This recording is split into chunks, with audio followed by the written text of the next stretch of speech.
Today we digress from Ireland, as I would like to bring you some reflections from a recent visit I made to Krakow, Poland. Hello everyone, this is Meghan, and welcome to Soulful Thoughts from Ireland. Surprise journeys are often filled with great treasures. One, because we have no long-range plans or dreams that have been fueled by fantasy. And two, because surprises often come in the form of the Spirit nudging us in a direction we would not ordinarily choose. And so it was with my visit to Krakow, Poland. I have never had a desire to visit there, but here it was, extending its arms to me.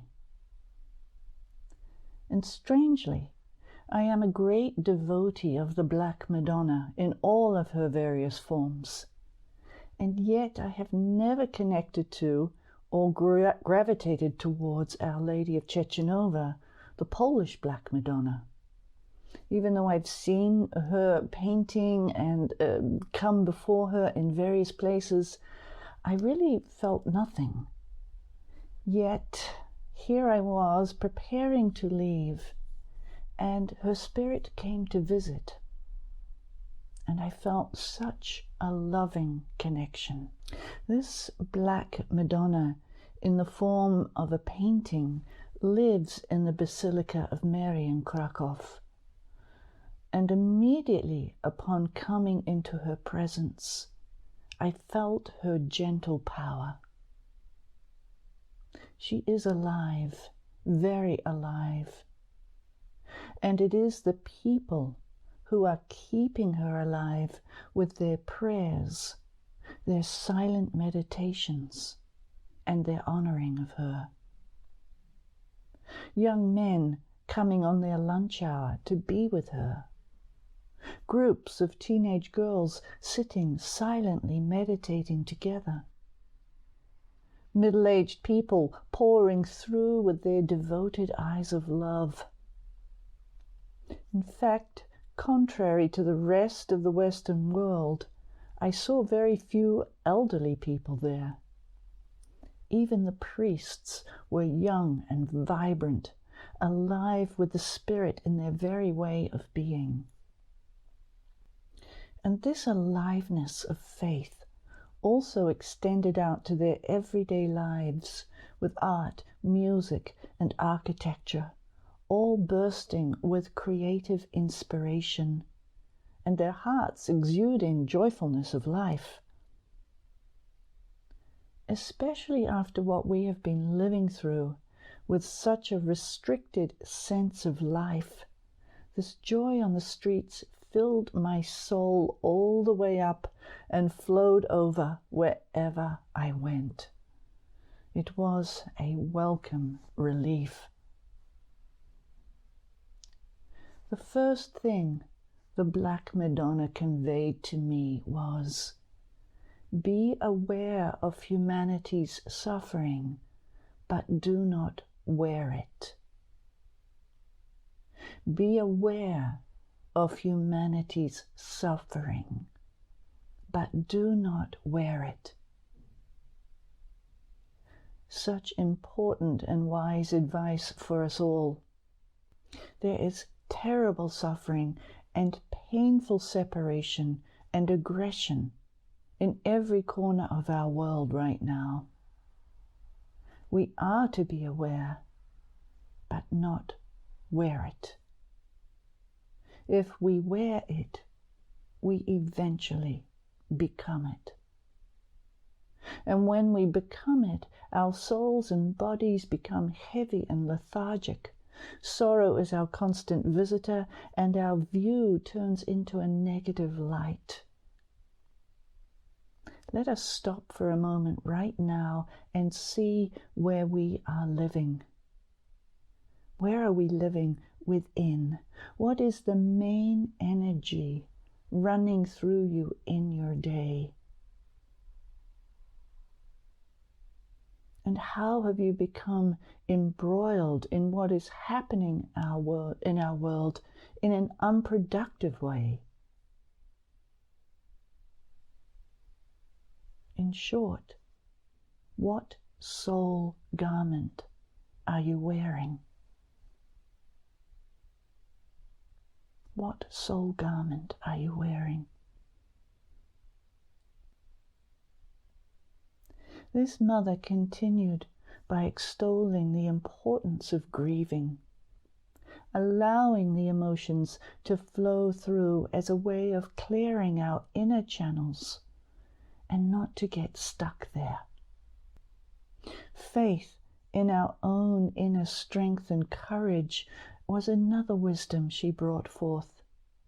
One of Our Lady of Chechenova's names is the strong woman. The strong woman, she who can stand firmly through anything that is unfolding. Another message from her: flow in the difficulties as you flow in the joy. Flow in the difficulties as you flow in the joy. This message came directly into my heart and body. And I wonder how many of us truly can flow in the difficulty. Poland has been through severe human atrocities, occupations and invasions, and yet the people have risen victorious. And it is this Black Mother to whom they attribute their freedom. It even became a parliamentary ruling in the 1700s that she is their queen and their protector. And so this belief, this knowing has been handed down generation after generation.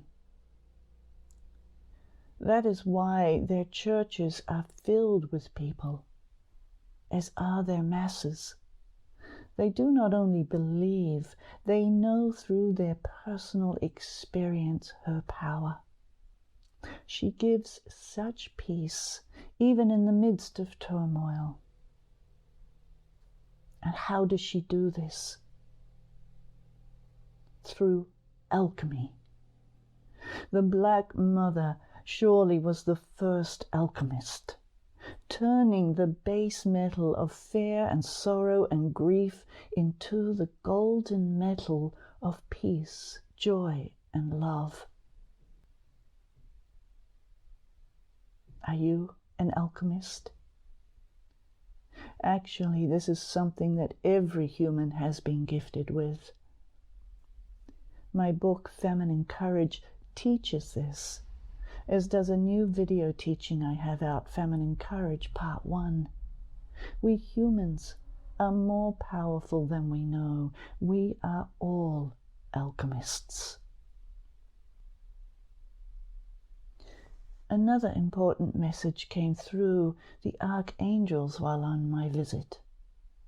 This message tells us that the joy of humanity is needed to balance the darkness covering our earth.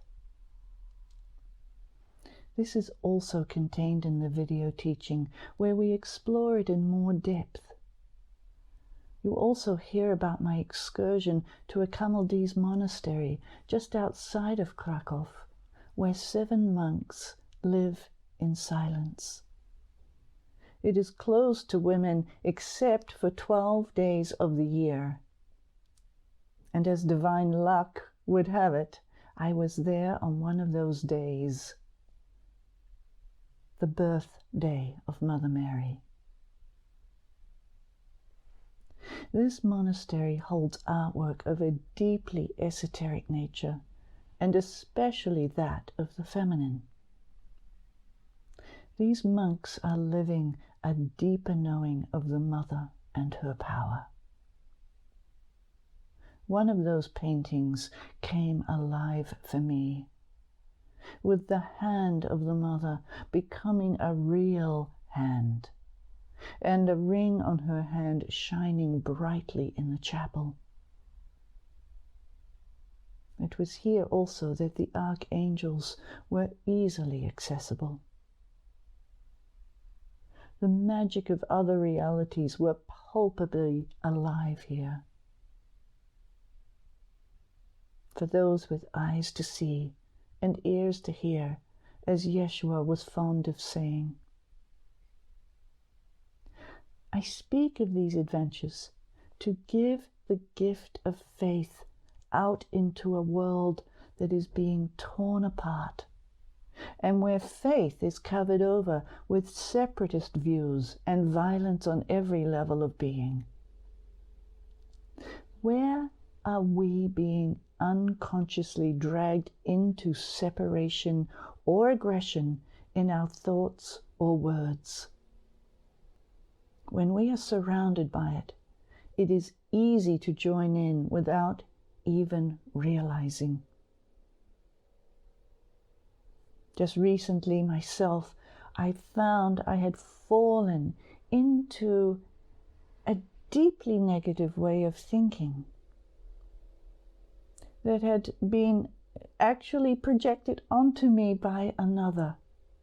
And for some time I was embroiled and entered into it, and then I came to my senses through the Black Madonna, I might say, and she woke me up to see how I had so subtly been taken in.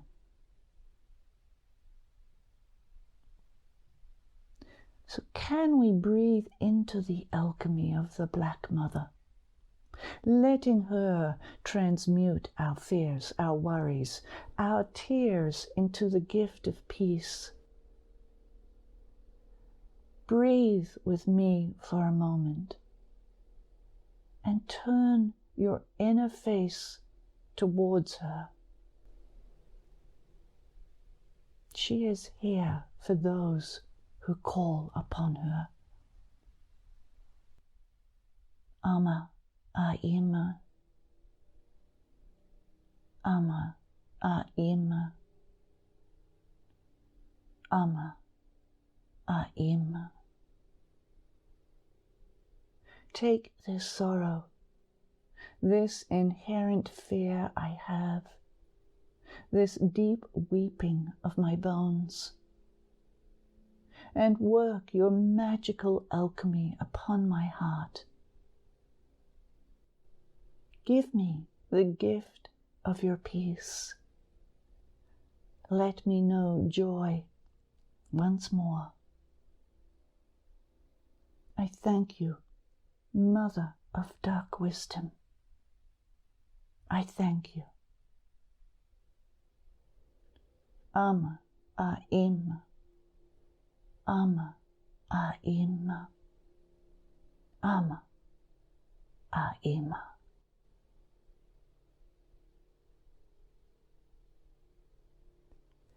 For those who would like to enter this more deeply, please do see on my website, meghandon.life, where you can enter with me into some very deep alchemical work in Feminine Courage, Part 1. We also question what faith really means to you and ask, do you have faith in yourself? We commune with the Black Madonna and the archangels. They are here to help us. I pass this along to all who want to avail themselves of their help. And stay tuned, because we have some wonderful interviews coming up in the future. I will be speaking with Andrew Harvey, sure to be a wondrous and animated conversation, and Michael Rogers from Glendalough Island, a Catholic priest with a poetic soul, deeply attuned to his Celtic heritage and wisdom. We will be speaking on death and dying. And stay tuned for a special Samhain celebration towards the end of October. Until then, may you know your alchemical power and peace of mind and heart. slaan.